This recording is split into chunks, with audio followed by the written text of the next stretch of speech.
사사 기드온의 서자 아비멜렉이 나와서 3년 동안 폭정을 한 것을 살펴봅니다.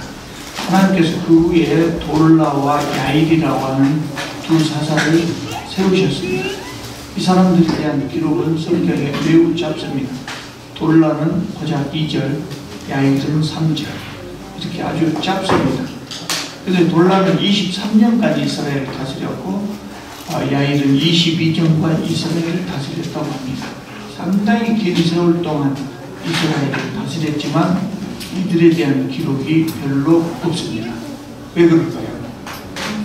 기록이 없다고 해서 이 사람들은 시시한 사사였을 것이다, 이렇게 생각하면 조금 그럴 수도 있어요. 물론 기록이 없으니까 알 수가 없죠.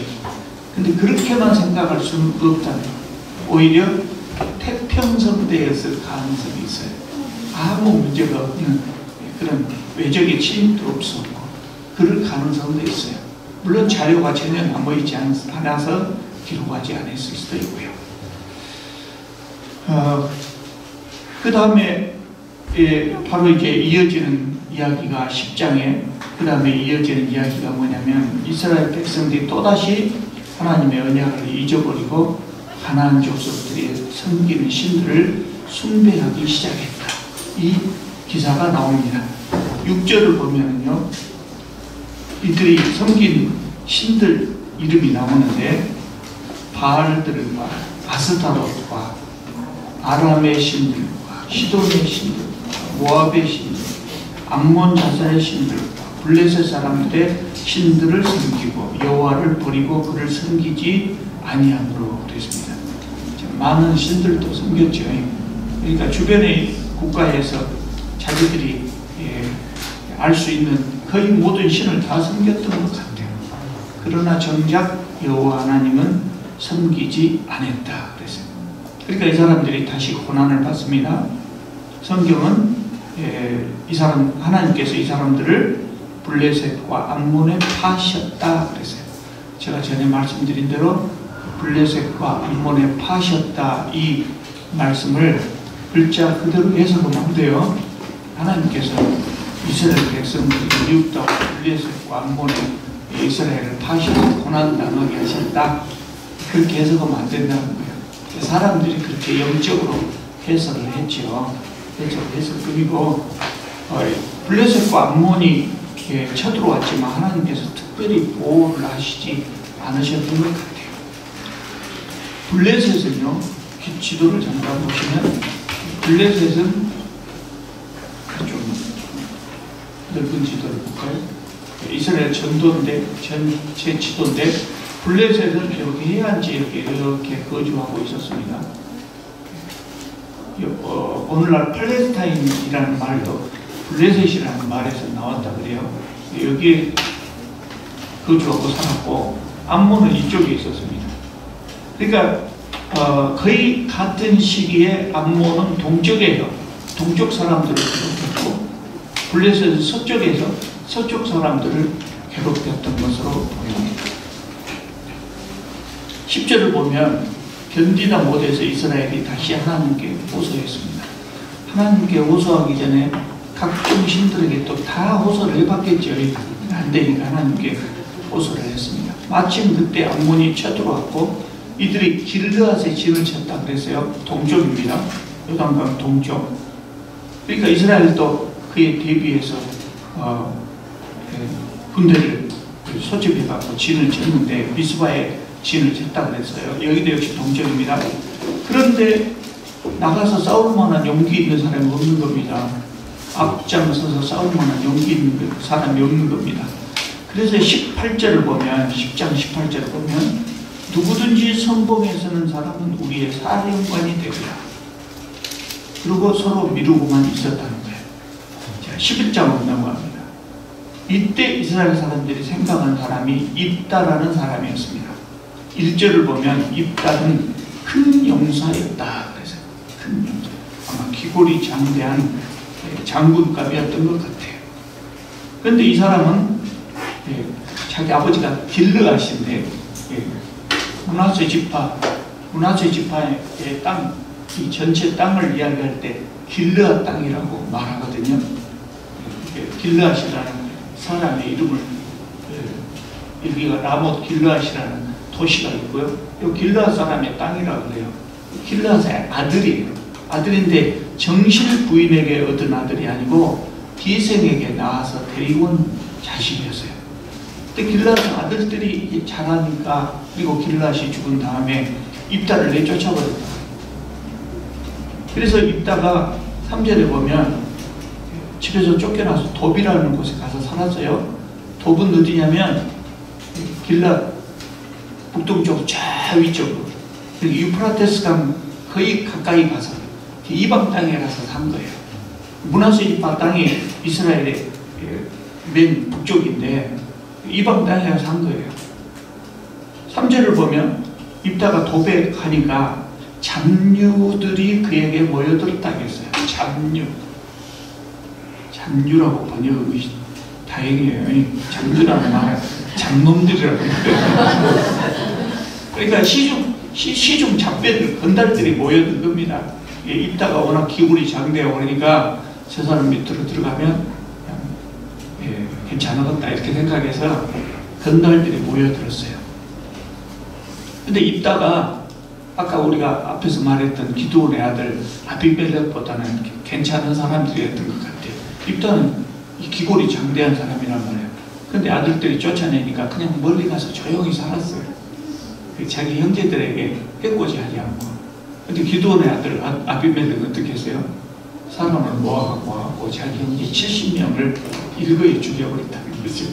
거기에 비하면 입다는 조금 더 점잖은 사람이었던 것 같아요. 그런 사람이었는데 5절에 보면 이제 길르앗 사람들이 암몬하고 싸우려고 해도 장군까지 없으니까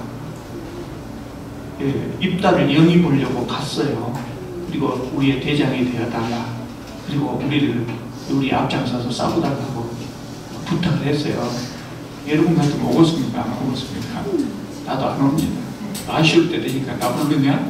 그렇게 뭐라 했어요. 입다도 한 소리 했어요. 그런데 결국은 따라왔어요. 자, 11절을 보면요.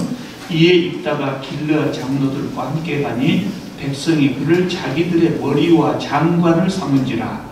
입다가 미스바에서 자기의 말을 다 여호와 앞에 아뢰니라.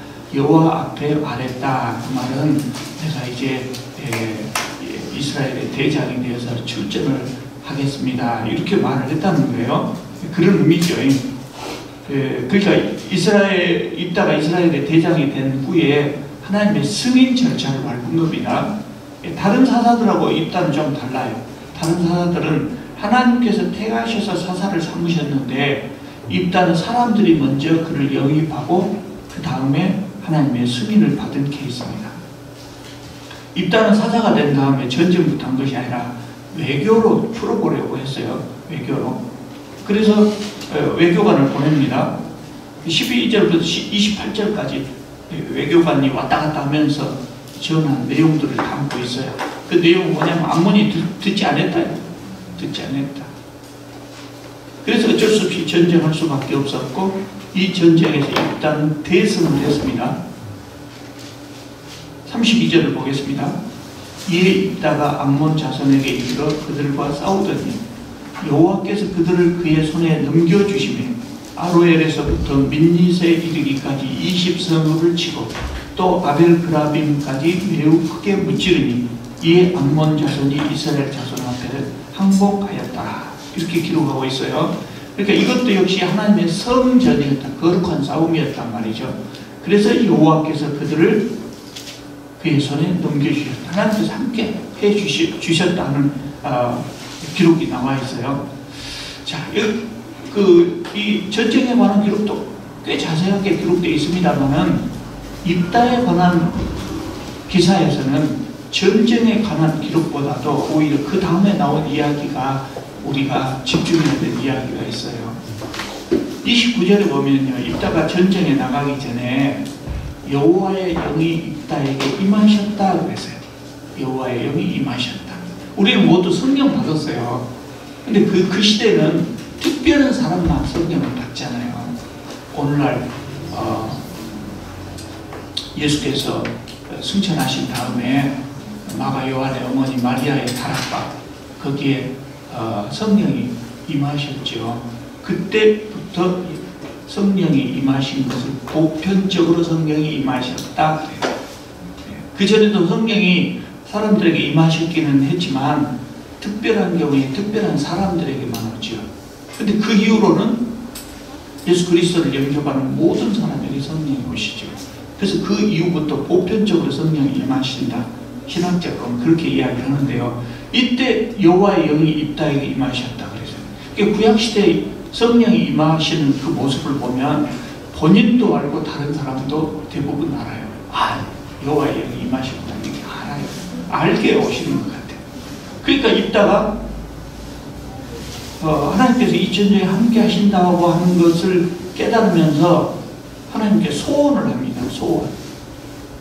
소원은 하나님께 드리는 맹세죠. 30절을 보겠습니다. 만약 하나님께서 암몬을 이기게 하시면 승전하여 돌아올 때 누구든지 내 문 앞에서, 내 집 문 앞에서 나를 영접하는 자를 번제물로 드리겠습니다. 이렇게 소원을 해버립니다. 참 답답한 사람이죠. 답답한 사람. 누가 나올 줄도 모르고 이런 소원을 해버린단 말이죠. 사람을 번제물로 드리겠다는 것인데 하나님께서 그런 제사를 기뻐하지 않으시거든요. 그렇게 약속을 합니다. 그리고 이제 개선에서 돌아오는데 34절을 보면 자신의 무남 동료 딸이 소고를 치면서 춤추면서 나와서 입다를 영접했다. 그 모습을 보고 입다가 옷을 찢으며 후회했다. 옷을 찢으며. 근데 일단 서운했으니까 돌이킬 수 없다. 이것이 있다고 생각됩니다. 빛의 사람들이 그렇듯이 신 앞에 서운한 것을 돌이킬 수 없다. 그래서 결국은 우여곡절 끝에 자기 딸을 바치고 맙니다. 하나님께 바친다고 딸을 잡아서 번제물로 드려버렸단 말이에요. 이걸 우리가 한번 생각해 볼 필요가 있어요. 입다가 왜 이런 소원을 했을까요?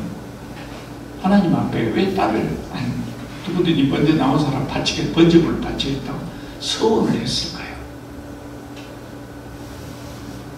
무식해서 그런 겁니다. 무엇에 대해서 무식해요? 하나님에 대해서 무식해요. 입다의 어머니가 이방인이라기 때문에 이방인 기생이었어요. 그러니까 어머니를 통해서 하나님에 대해서 배울 기회가 없었어요. 또 그 당시에 이스라엘 사람들은 하나님을 섬기지 않고 아까 앞에 붙였어요. 온갖 잡신들을 섬기고 있었어요. 그러니까 입다는 하나님 섬기는 방법을 몰랐어요. 더군다나 형제들에게 쫓겨나가지고 저 이방 땅에 가서 살았다고. 그래서 하나님 섬기는 방법을 잘 몰랐어요. 그런데 그 시대에 이스라엘 사람들이 가장 많이 영향을 받은 것이 어느 나라입니까? 암몬이죠. 암몬의 지배를 받았다. 암몬 사람들이 그모스라는 신을 섬겼는데 그모스 신에게 드리는 여러 가지 이제 제사를 드릴 것 아닙니까? 근데 그모스 신에게 드리는 제사 중에 제물 중에 최고의 제물이 자녀를 바치는 거예요. 자녀를 바쳐. 그래서 입다는 하나님을 가장 잘 섬긴다고 생각하고 자기 딸을 번제물로 드린 겁니다. 무지가 딸을 죽게 한 겁니다. 사사기 기자가 이 기사를 자세히 기록한 이유가 바로 이거예요. 이 시대 사람들이 그렇게 하나님을 믿는데 무지했다는 거예요.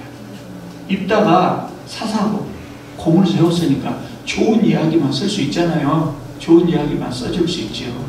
근데 사사기서의 기자는 그 영담을 기록하려고 하는 것이 아니에요. 그래서 그 시대 사람들이 하나님을 어떻게 섬기는가를 보여주려고 하는 거예요. 그렇게 전쟁에서 어떤 그 무용담보다도 마치 그 가십과 같은 이 기사를 담아놓은 거예요.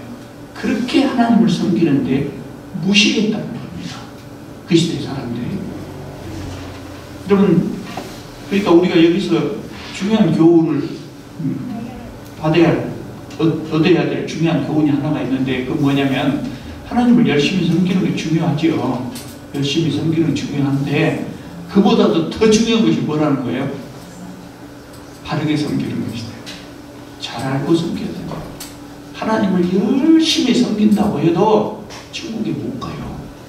하나님을 열심히 섬긴 사람 중에도 천국에 못 간다고 해요. 바르게 섬기지 않으면. 제가 늘 드리는 말씀입니다만은 교회 간판에 대한예수교 장로회 무슨 교회 이렇게 세워놓고도 실제로 하나님을 안 섬기고 바알을 섬기는 사람이 무지 많다니까요. 바알이 뭐예요? 재물의 신이에요. 하나님을 섬기면서 하나님을 섬기는 목적이 돈이에요. 하나님 나한테 재물을 주시라고 기도하는 거예요. 10만 원을 바치면 100만 원을 주실 줄 믿습니다. 나 그 진짜 들었다니까요. 본 강사가 그래요. 본 강사가 왜 11조를 안 드리냐고. 11조를 제대로 드려야 복을 준다고. 그러니까 11조를 바치면서 하나님을 시험해 볼 필요도 있다는 거예요. 10만 원을 바치면 100만 원을 벌 줄 믿습니다. 그럼 왜 10만 원만 바쳐요? 100만 원 바치죠. 그럼 1000만 원 벌 건데 달러빚이라도 돼야 될 것 아닙니까? 대표적으로 그런 사람들은 목사라는 타이틀을 갖고 있어 사실 목사가 아니에요. 바알을 섬기는 거예요. 여호와 하나님 이렇게 부르고 있지만 사실은 바알을 섬기는 거예요. 그러니까 대한예수교 장로회라고 붙였다기는 다 갈 일이 아니다 그 말이에요. 근데 왜 거짓말하는 거 아니에요. 예레미야, 대표적으로 예레미야서가 그 모습을 보여주고 있어요. 예레미야 시대에 이스라엘 사람들이 하나님을 엄청나게 잘 섬긴다고 자기들은 생각했어요. 그런데 하나님 부르면서 섬기는 방법은 바알을 섬기는 방법이었어요. 그러니까 하나님께서 성전에서 떠나버려요. 너희들은 나를 믿지 않는다. 떠나버리셔요. 마찬가지. 그래서 하나님을 열심히 섬기는 것 중요하지만 그보다 더 중요한 것은 바르게 섬기는 것이다. 열심히 많은 사람들이 이단으로 빠진 사람이 많습니다. 이게 열심히 많으면 이단에 빠진다 그 말이 아니라 열심히 있는 사람들 중에 잘못 믿으면 이단으로 가는 사람들이 많아요. 사실 열심히 없는 사람은 이단들이 오라기도 안 가요. 왜냐면 열심히 없으니까. 근데 그곳에 좀 무엇이 괜찮은 거 있는 거 하고 간다고. 신천지에서 기가 막힌 말씀 복음이 있다고 꼬시기요. 신천지라고 안 하고 그렇게 열심히 있는 사람이 가게 된단 말이죠. 그게 잘 믿는 것이 중요한 거예요. 자, 12장으로 넘어가 보겠습니다. 12장은 오늘 할 이야기가 많아서 12장을 간단하게 소개하려고 합니다. 이스라엘 최초의 내전입니다. 내전. 입다가 사사가 된 것을 에브라임 지파가 시기를 했어요. 시기를 했어요. 그래서 싸움을 걸어왔어요. 암몬과 싸울 때 왜 우리를 부르지 않았냐? 그리고 시비를 걸었어요. 그러니까 입다가 불러도 안 오더라? 그렇게 대답을 했어요. 그러면서 감정이 격해져서 결국 두 지파 간의 전쟁을 일으키고 그 결과로 42,000명이 죽었대요. 이것도 역시 하나님을 잘못 믿어서 혼란의 연속이었다고 하는 것을 보여줘요. 혼란의 연속. 내란까지 있었다. 그 내용은 이 정도 요약하겠습니다. 이따가 6년 동안 사사로 다스리다가 죽었고요. 그 다음에 8절에서 15절을 보면 3명의 사사가 나오는데 입산, 엘론, 악돈 이렇게 3명의 사사가 나오는데 이 사람들도 그냥 그랬다. 그렇게만 나오지 자세한 기록이 없습니다. 그래서 이 사람들에 대한 기록도 아까 앞에서 이야기했던 것처럼 특별한 문제가, 특별한 외적이 침입했다든가 이런 특별한 문제가 없었을 수도 있고 기록이 남지 않았을 수도 있고 그렇게 볼 수 있어요. 자, 이제 13장으로 넘어갑니다. 삼손의 이야기입니다. 삼손 이야기에서는 우리가 정말 배워야 될 것이 많습니다. 어려서 삼손 이야기만 들으면 그냥 저절로 힘이 불끈불끈 솟아오르죠. 그런데 어른이 돼서 삼손의 이야기를 들어보면 참 답답한 이야기일 뿐이에요. 답답한. 삼손은 성공한 사사입니까? 성공하지 못한 사사입니까? 성공하지 못한 사사. 그렇게 말할 수 있죠. 근데 나름 성공했어요. 아니, 성공했다기보다 하나님께서 삼손에게 계획하셨던 그 계획은 계획대로 이루어졌어요. 이스라엘의 사사가 몇 명이었는지는 확실하게 알 수 없어요. 근데 사사기에 나오는 사사만 12명. 그리고 마지막 사사가 삼손이에요. 삼손을 끝으로 해서 사사기에 사사에 대한 이야기는 끝납니다. 16장에서 끝나고요. 17장부터 나오는 이야기는 사사기의 부록이다 이렇게 말할 수 있어요. 그런데 삼손이 마지막 사사는 아니에요. 사사기에 나오는 마지막 사사예요. 성경에 나오는 마지막 사사가 누굴까요? 사무엘이에요. 사무엘 다음에 왕정이 시작됐어요. 사무엘이 마지막 사사지만 사무엘은 사사기에 나오지 않고 사무엘서에 나와요. 그러니까 사사기에 나오는 마지막 사사는 삼손이다. 이렇게 이야기할 수 있어요. 삼손 이야기를 읽으면서 방금 여러분들이 실패했다고 느낀 것처럼 삼손 이야기를 읽어보면 통쾌한 점도 있지만 어떻게 이런 자가 사사가 됐을까? 이렇게 생각할 수 있어요. 근데 삼손도 나름 하나님의 도구 역할을 했어요. 그 이야기가 오늘 할 이야기가 많아요. 자, 1절을 보시면요. 13장 1절을 보면 이스라엘 자손이 다시 여호와의 목전에 악을 행하였으므로 여호와께서 그들을 40년 동안 블레셋 사람의 손에 넘겨주시니라. 그래서요. 자, 사사기의 공식이죠. 범죄예요. 그 다음에 징계죠. 블레셋 사람 손에 징계예요. 그 다음에 뭐가 나와요? 회개하고 하나님께 간구해야 돼요. 하나님 살려주세요. 간구를 해야 되는데 그게 안 나옵니다. 삼손 이야기에서는 그게 안 나오고 2절로 가보면 뭐가 나오냐면 바로 삼손의 출생에 대한 이야기가 나옵니다. 간구가 없어요. 하나님 도와주세요. 이 말이 없는데 하나님께서 이스라엘을 도울 계획을 세우고 삼손 출생에 대한 이야기가 나옵니다. 이게 뭘 의미하겠습니까? 세월이 많이 흘러서 이스라엘 사람들이 하나님께 간구하는 것조차 잊어먹었다. 삼손은 꽤 많은 시간, 200년이나 300년, 꽤 많은 시간이 흐른 다음에 사사가 됐어요. 그러니까 여호수아 시대의 장로들이 살아있는 동안에는 이스라엘의 하나님을 잘 섬겼더라 그랬어요. 근데 그 사람들이 죽은 다음에 200년, 300년의 세월을 흘렀다. 그동안 이스라엘 사람들 하나님을 까마득히 잊어먹은 거예요. 그러니까 삼손 시대에 오면은 이렇게 징계를 받으면서도 하나님께 돌아와서 간구하는 것조차도 잊어먹었다는 거예요. 하나님 자체를 잊어먹었을 거예요, 아마. 그리고 블레셋에 40년 동안 압제를 당했는데 40년 기간이 지금 사사기에 나오는 어떤 기간보다도 긴 기간이거든요. 40년, 말이 40년이지 지긋지긋했을 거 아니에요. 애기들이 어른이 되어버렸고 어른들은 다 죽어버릴 정도로 시간이 40년이니까. 그런데요, 사람은 어찌됐든 살아요. 그래서 압제 기간이 길어지니까 사람들이 그것에 적응해서 삽니다. 우리나라도 일제 36년 동안 정말 혹독했다 그래요. 참 혹독했다고 하지만 그 속에서도 사람들은 살았어요. 사랑하고 결혼하고 애기 낳고 살았어요. 그리고 일본 사람들에게 적극적으로 달라붙어서 사는 사람도 있어요. 마찬가지로 이스라엘 사람들도 40년 동안 40년이 지나는 동안 그때는 지금하고 또 다르죠. 또 달라서 강대국이 지배하면 어쩔 수 없다고 생각하죠. 그래서 블레셋의 지배를 당연한 것으로 여겼고 그런 대로 적응하면서 살았다. 영적으로 하나님을 잊어버렸고 정치적으로도 우리는 하나님의 백성이라고 하는 그 나라, 민족, 이런 걸 잊어버리고 살았다. 암담한 시대였죠. 그러니까 하나님께 간구하는 것조차 잊어먹었다. 자, 그대로 놔두면 어떻게 될까요? 그대로 놔두면 민족이 사라져버립니다. 민족이 사라져요.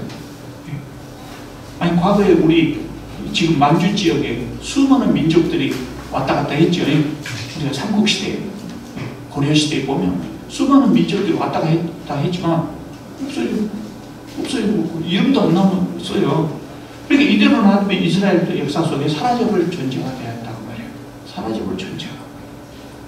그래서 하나님께서는 삼손을 사용하신 거예요. 자, 블레셋 사람들은 남부에 정착했다겠죠. 그러니까 주로 이들이 괴롭힌 사람들이 어떤 사람들이냐면 블레셋 사람들이 이렇게 있었으니까 이 근처에 에브라임 지파, 베냐민 지파, 유다 지파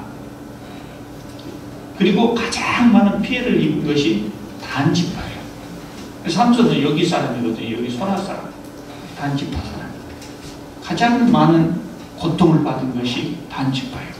13장 2절 3절을 보겠습니다.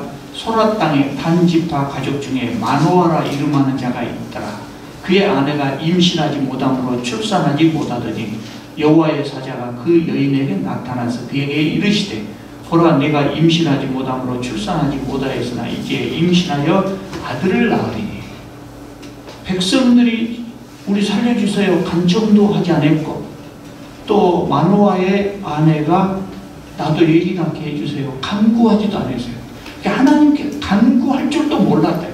간구할 줄도 모르는 시대에서 5절 하반절을 보면요, 하나님의 사자가 마노아의 아내에게 네가 잉태할 것이다 그 이야기를 하면서 말합니다. 5절 하반절을 보면 네가 낳을 아들이 그 말이에요, 블레셋 사람의 손에서 이스라엘을 구원하기 시작할 것이다. 특이한 표현이 있죠. 뭐가 특이해요? 구원할 것이다가 아니에요. 구원하기 시작할 것이다. 실제로 삼손은 이스라엘 구원자지만 이스라엘을 구원하지 못했어요. 사사 이야기를 다 읽어보면 사사 이야기 마지막에는 누구 사사가 이스라엘을 몇 년 동안 통치하였고 평안하였다 이렇게 나오는데 이거 없어요. 삼손 이야기는 그 이야기가 없어요. 삼손은 이스라엘 구원자지만 구원을 완성할 자가 아니라 이제 시작이에요. 이제 시작이에요. 삼손은 비참하게 죽었지만 그의 사역은 실패라고 할 수 없다. 왜냐하면 삼손으로 인해서 구원이 시작되었기 때문이에요. 블레셋으로부터 완전히 해방된 것이 언제예요? 훨씬 후에 다윗 왕 시절에 겨우 블레셋으로부터 완전히 벗어납니다. 그게 그 시작이에요. 그 시작. 자, 24절을 보면 여호와의 사자가 예언한 대로 삼손이 태어났습니다. 그리고 삼손이 태어나기 전에 여호와께서 부르셨을 뿐만 아니라 자라는 과정에서도 복을 주셨다고 했어요. 사사로 준비되게 하신 것이죠. 자, 14절입니다. 삼손을 사용하실 때가 됐어요. 13장 25절 한지를 보겠습니다. 14장 넘어가겠습니다. 13장 25절 보면 소라와 에스다올 사이 마하네단에서 여호와의 영이 그를 움직이기 시작하셨다. 드디어 이제 하나님이 삼손을 통해 일하기 시작했다. 일하기 시작했는데 처음으로 삼손이 하는 일, 하나님이 삼손을 사용하기 시작했는데 그때 삼손이 처음으로 한 일이 뭐냐면 딥나에 가서 블레셋 여자를 보고 마음이 흔들려 그랬어요. 그것이 첫 번째. 하나님이 일을 하기 시작했다 그러면 조금 멋진 이야기가 나와야 되는데 그냥 딥나에 놀러 갔다가 젊은 여자를 보고 그냥 마음이 흔들려.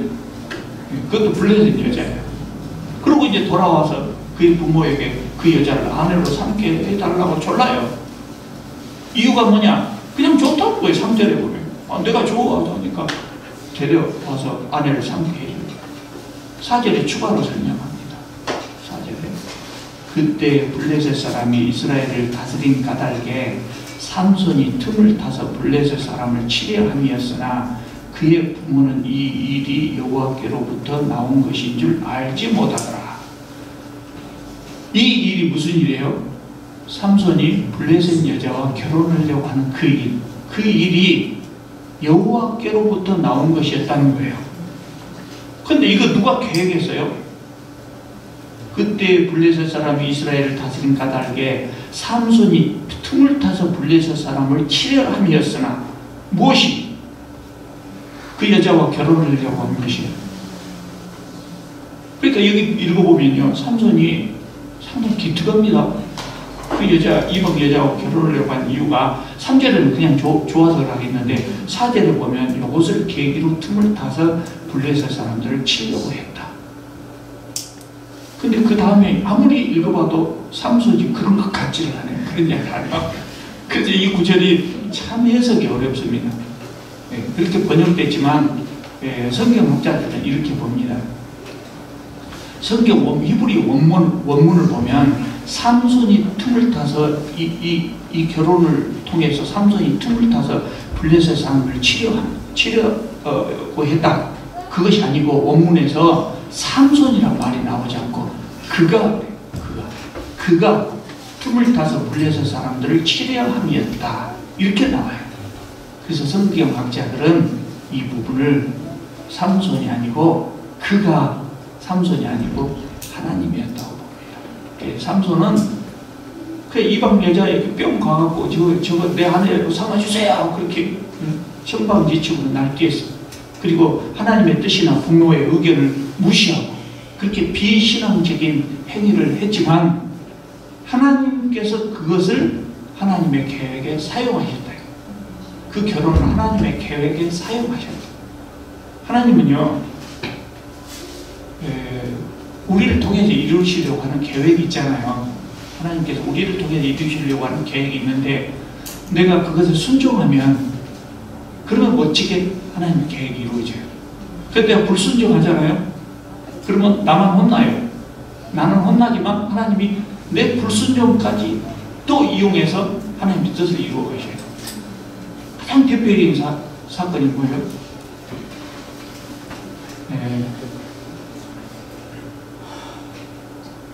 이 성경에 여러 가지 사건들이 많이 나오는데 여기도 그 이야기 중에 하나단 말이죠. 삼손이 앞에 지금 빼먹고 넘어왔습니다만은 하나님께서 삼손의 어머니에게 한 말이 나실인이 된다. 나실인의 약속을 한단 말이죠. 나실인이 된다.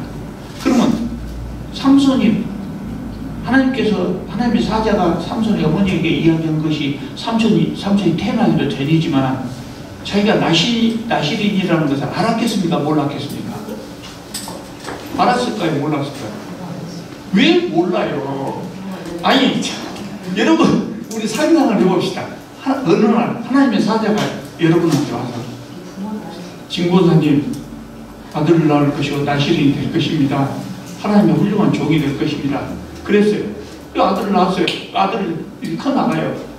그럴 때 그 아들을 보고 너는 훌륭한 사람이 될 것이다. 이야기 하겠습니까? 안 하겠습니까? 당연히 하죠. 하나님의 사자가 나타나는 너는 이렇게 훌륭한 인물이 된다고 다 해. 그리고 머리도 길렀다고. 나실인이 됐으니까 삭도를 되지만 길렀단 말이죠. 그런데 이 사람은 그런 거 다 무시하고 그냥 이방에 가서 여자 보고 뿅 가갖고 그 사람하고만 결혼시키려고 그 난리를 치는 거예요.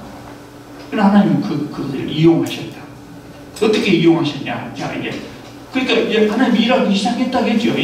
10절 이하에 보면 결혼식 사건이 나와요. 드디어 결혼식을 합니다. 결혼식을 할 때 술 먹고 나실인 술 먹으면 됩니까? 안 됩니까? 술 먹으면서 그 블레셋 사람 친구 삼아서 같이 술 먹으면서 수수께끼 내기를 해요. 그러다가 자기 아내가 하도 졸라서 이야기했더니 그 아내가 그 블레셋 사람들한테 이야기해버려가지고 이 옷을 30벌 줬다 했는데 30벌 어디서 나겠습니까? 그러니까 화가 나고 가서 블레셋 사람 30명을 죽여버리고 그 옷을 벗겨다 갖다 줘버립니다. 그러니까 뭐예요? 이게 뭐예요? 삼손은 자기도 모르는 사이에 전혀 의도치 않게 블레셋과 싸움을 시작한 거예요. 싸움을 시작하게 된 거예요. 하나님 이용하신 거예요, 지금.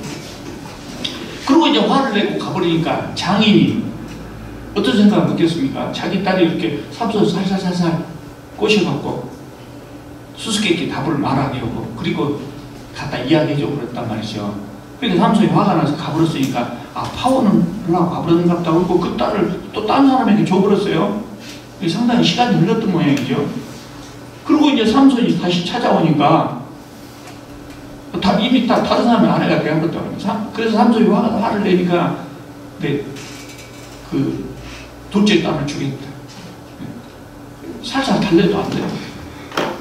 삼손이 화가 나서 여우 300마리를 잡아갖고 두 꼬리를 묶고 그 꼬리에다가 횃불을 붙여가지고 블레셋 사람들에게 밭에다가 벼버렸어요. 그게 어떻게 되겠습니까? 곡식이 다 타져버리고 포도나무가 불타버리고 종려나무가 불타버리고 지금 포도나무 우리는 쉽게 구해요. 5천, 몇천 원밖에 안 해요. 근데 옛날에 포도나무가 불타버리면 그거 복구하는 것이 쉬운 일이 아니에요. 얼마나 화가 났겠습니까? 그 동네 사람들이 와갖고 네 사위가 그랬다고 삼손의 아내하고 그의 아버지 불살라 죽여버렸어요. 그러니까 삼손이 더 화가 나고 블레셋 사람들을 공격했고 많은 사람이 죽었다. 몇 명이 죽었는 건 안 나와요. 그러니까 삼손은 의도치 않게 지금 블레셋 사람들하고 전쟁에 휘말려 들어가는 겁니다. 그리고 에담 바이팀이 숨어버렸어요. 일이 커졌어요. 이제 커졌어요. 그래서 블레셋 사람들이 드디어 군대를 동원해갖고 옵니다. 그러니까 유다 사람들이 깜짝 놀라서 10절에 보면 유다 사람들이 놀래가지고 어째서 우리를 치려고 하냐? 그러니까 이만저만해서 삼손을 잡으러 갔다. 그러니까 우리가 잡아주면 될 것 아니냐? 그러고 잡으러 갑니다. 유다 사람들이 3,000명을 동원해가지고 유다 사람 3,000명이 삼손을 잡으러 갑니다. 그러니까 자기들을 압제했던 블레셋 사람들하고 3,000명이 싸운 것이 아니라 삼손과 힘을 합해서 싸워야 될 거 아니에요. 그런데 삼손을 잡으러 가는 거예요. 자기들의 구원자 삼손을 잡으러 가는 거예요. 11절에서부터 13절까지 삼손과 유다 사람들의 대화가 나오는데요. 이 대화를 읽어보면 그냥 삼손이 잡혀준 것 같아요. 잡혀준 것 같아요. 그래서 밧줄을 묶으라게 하고 묶어가고 가죠. 하니까 이제 블레셋 사람들이 삼손을 죽이려고 달려왔단 말이에요. 그래서 삼손은 믿는 구석이 있으니까 묶으라고 했겠죠. 이 사람들이 잡으러 나오니까 밧줄을 불탄 뭐라고 되어 있습니까? 3대줄. 예. 밧줄이 불타갔으면 흙으로 버려질 것 아닙니까? 그것처럼 우두도 끊어버렸다고요. 끊고 옆에 있던 나귀 턱뼈를 들어서 블레셋 사람들을 1,000명을 죽였다. 이게 블레셋 사람들하고 전쟁은 3번째예요. 처음에는 30명 죽었지만 1,000명을 죽였어요. 1,000명. 그리고 16절, 17절 한번 보겠습니다. 이르되 나귀의 턱뼈로 한 더미, 두 더미 쌓았으니 나귀의 턱뼈로 내가 1,000명을 죽였도다. 이 부분이 어떻게 되어 있어요? 성경을 보시면 어떻게 되어 있어요? 좁게 되어 있죠. 좁게. 네, 좁게. 그러니까 삼손이 1,000명을 죽인 다음에 그 시신을 보면서 자기의 그 자기 승리에 도취돼가지고 노래를 부른 거예요. 노래를. 그러고 난 다음에 그곳을 라맛레이라고 이름하였더라 그랬어요. 그러니까 이 적군 1,000명의 시신을 보고 구원자의 소명을 깨닫기보다 자기 승리에 도취되어 있었고 하나님의 영이 임하셔서 이기게 하셨다고 했는데도 불구하고 그것을 깨닫지 못하고 자기의 힘을 노래했어요. 그리고 삼손은 자기의 승리를 기리기 위해서 그곳을 라밋레이라 했다. 턱뼈의 산이다. 턱뼈의 산이라고 이름을 했어요. 그러니까 삼손은 전혀 하나님 편에서 일하고 있다고 하는 것을 깨닫지도 못한 거죠. 그래서 하나님이 삼손을 사랑하셨기 때문에 깨우침을 줍니다. 무슨 깨우침을 주냐? 심히 목이 마르게 합니다. 1,000명하고 전쟁을 했으면 땀이 다 쏟아져 버렸을 것 아닙니까? 목이 얼마나 말랐겠습니까? 우물을 찾아도 없습니다. 이거 부르짖습니다. 18절에 삼손이 심히 목이 말라 여호와께 부르짖어 이르되 종의 손을 통하여 이 큰 구원을 베푸셨사오나 내가 이제 목말라 죽어서 할례를 받지 못한 자들의 손에 떨어지겠나이다. 목말라 죽어서 이게 죽는 소리가 아니에요. 지금 괜히 한 소리가 아니에요. 괜히 한 소리가 아니에요. 1,000명하고 싸웠으면 목이 마를만 하죠. 근데 근처에 샘은 없고 그래서 목말라 죽겠다. 그러니까 이 갈증은 하나님이 주신 갈증이에요. 하나님의 승리, 하나님의 성전에서 하나님께서 승리하신 것을 삼손이 가로채려고 한 것이 된 거죠. 그래서 이 시험을 베푸신 거예요. 그래서 이 일을 통해서 삼손은 주께서 종의 손을 통하여 이 큰 구원을 베푸셨나이다. 여호와의 역할을 인정한 거죠. 인정해도 주께서 이 큰 구원을 베푸셨다 이렇게 말하지 않고 주께서 종의 손을 통하여 나도 좀 했다 그거죠. 여전히 승리의 일부를 자기의 몫으로 주장해요. 그러나 어쨌든 이 갈증을 통해서 삼손은 하나님을 찾을 수밖에 없었어요. 하나님을 이제 한번 찾았습니다. 자, 16장으로 넘어갑니다. 16장 1절에서 삼손 인생에 관한 기록 중에 아주 간단한 이야기, 삼손이 기생 만나러 간 이야기를 쓰고 있어요. 이 이야기를 왜 썼냐? 아무 의미 없는 가십이 아니에요. 이 기자가 말하려고 하는 이야기는 15장에 보면은요, 우리가 안 보고 넘어왔는데, 삼손이 사자가 돼서 20년 동안 이스라엘을 다스렸다는 이야기가 나와요. 또 그리고 16장 마지막 부분에 가보면 또 삼손이 20년 동안 이스라엘 사사가 돼서 이스라엘을 다스렸다는 말이 나와요. 보통의 경우는 맨 나중에 나오거든요. 그런데 앞에 나와요. 그 앞에 나온 이유가 뭐냐면 사사가 되었다. 그 다음에 삼손의 행적을 기록하는데 사사가 되었어도 이 모양 이 꼴로 살았다 하는 것을 보여주기 위해서 사사가 되었다는 말을 먼저 쓰는 거예요. 이 16장 1절에서 3절까지 내용이 기생 만나러 간 이야기예요. 한단조로 쓰진 않았지만 기자가 하고 싶은 말이 뭐겠어요? 삼손은 사사가 되어서도 이 긴 머리카락 휘날리고 근육질 몸매에 자랑하면서 여자나 부리고 다녔다. 그 이야기를 하고 있는 거예요. 자, 그 다음에 이어지는 이야기가 이제 삼손 이야기 중에 가장 잘 알려진 들릴라에 관한 이야기입니다. 이 들릴라 이야기 속에 상당히 길게 나오는데 여기에는 여호와나 여호와의 영이란 말이 단 한 번도 언급되지 않습니다. 그러니까 레이에서 그 갈증을 일으킨 이후로 삼손은 그때 하나님을 찾았는데 그 후로 또다시 하나님을 잊고 살았다. 전혀 잊고 살았어요. 삼손이 들릴라라는 여인을 만났습니다.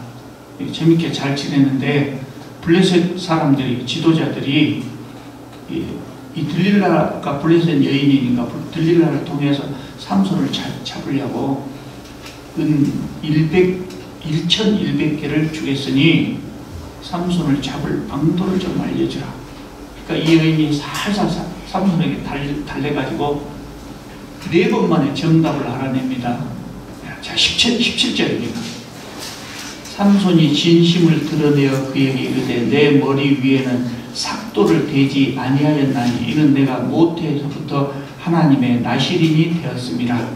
만일 내 머리가 밀리면 내 힘이 내게서 떠나고 나는 약해져서 다른 사람과 같으리라. 이렇게 말을 했어요. 그러니까 들릴라가 바로 블레셋 사람들에 연락하고 잠자고 있는 삼손의 머리를 밀어버렸다고 해요. 그랬더니 힘을 쓰지 못했다 그랬어요. 20절 그렇게 나오죠. 힘을 쓰지 못해요. 20절 보겠습니다. 들릴라가 이르되 삼손이여 블레셋 사람이 당신에게 들이닥쳤느니라. 머리를 싹 밀어놓고 이렇게 이야기한다. 힘쓴가 못 쓴가 몰라고 하니 삼손이 잠을 깨며 이르기를 내가 전과 같이 나가서 몸을 떨치리라 하였으나 여호와께서 이미 자기를 떠나실 줄 깨닫지 못하였더라. 머리를 밀어버렸더니 힘이 없어져 버렸다고요. 여러분, 삼손의 힘의 근원이 무엇입니까? 삼손의 힘의 근원이 무엇이겠습니까? 긴 머리카락이 아닙니다. 긴 머리카락이 아닙니다. 우리가 착각하고 있죠. 긴 머리카락에 힘이 있다면 여자들이 남자들보다 힘이 좋아야죠. 긴 머리카락의 힘이 아닙니다. 우리가 이게 잘못 알고 있어요. 그리고 주일학교 교사들이 아이들한테 머리가 길어서 머리에서 힘이 난다. 그리고 나중에 붙잡혀 가갖고 싹 들리려고 밀어본 머리가 조금 자라기 시작했을 때 다시 힘이 생겨서 다본 심정을 무너뜨렸다. 이렇게 잘못 이야기해요. 삼손의 힘의 근원은 머리카락이 아닙니다. 머리카락은 나시림의 상징이에요. 그래서 머리카락을 자르지 말아라 그랬어요.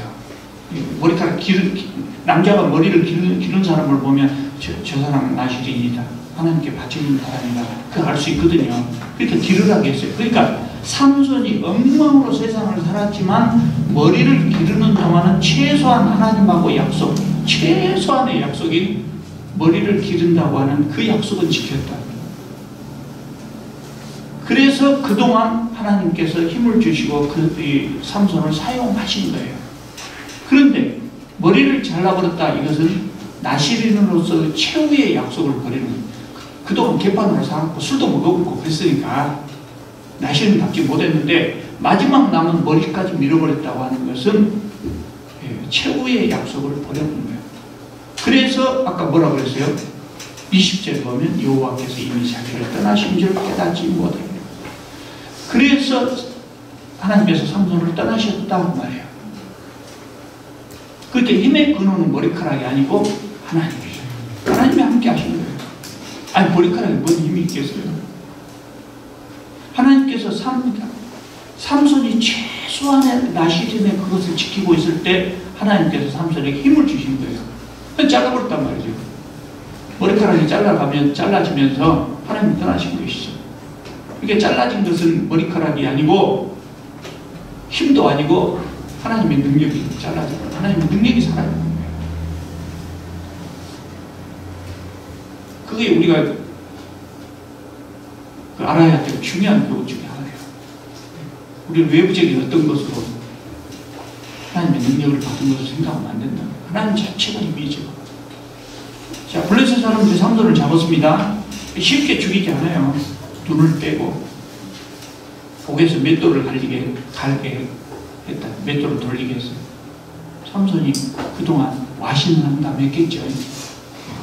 얼마나 뼈저리게 후회하고 자기 인생을 돌아보고 또 하나님도 생각했겠죠.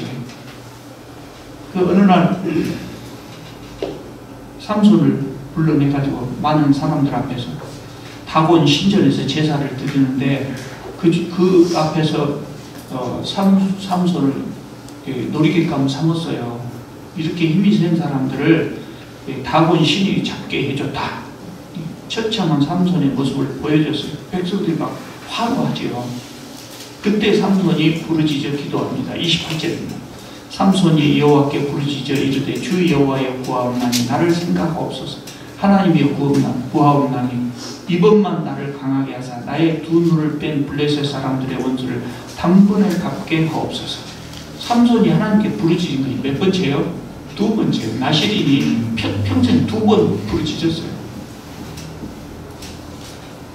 하나님은 응답하셨어요.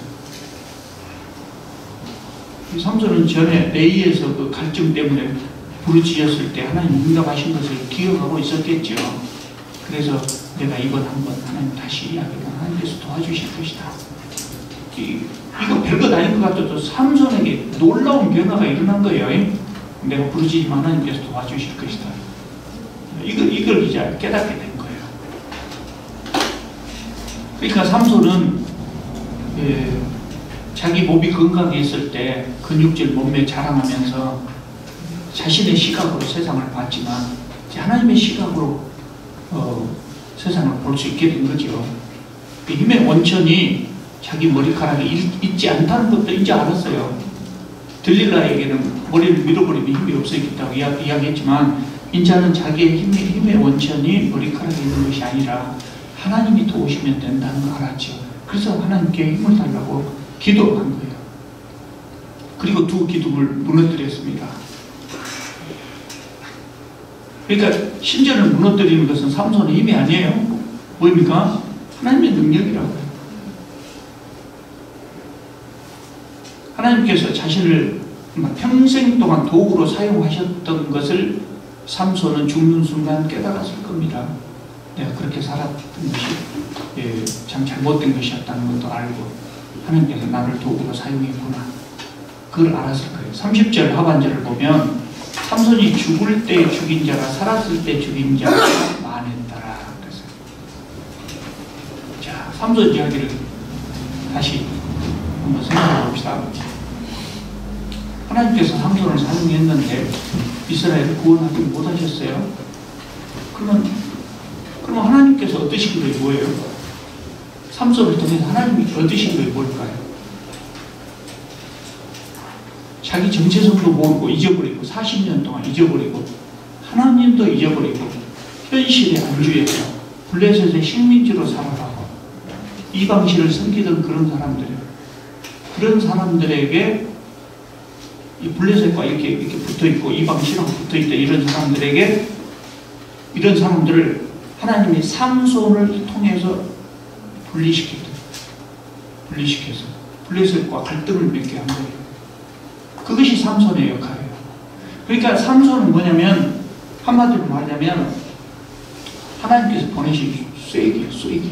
쐐기 아세요? 진집사님 쐐기 아세요? 아니 왜냐면 요새는 쐐기를 잘 안 쓰거든요. 쐐기 보여드릴게요. 요거 쐐기예요.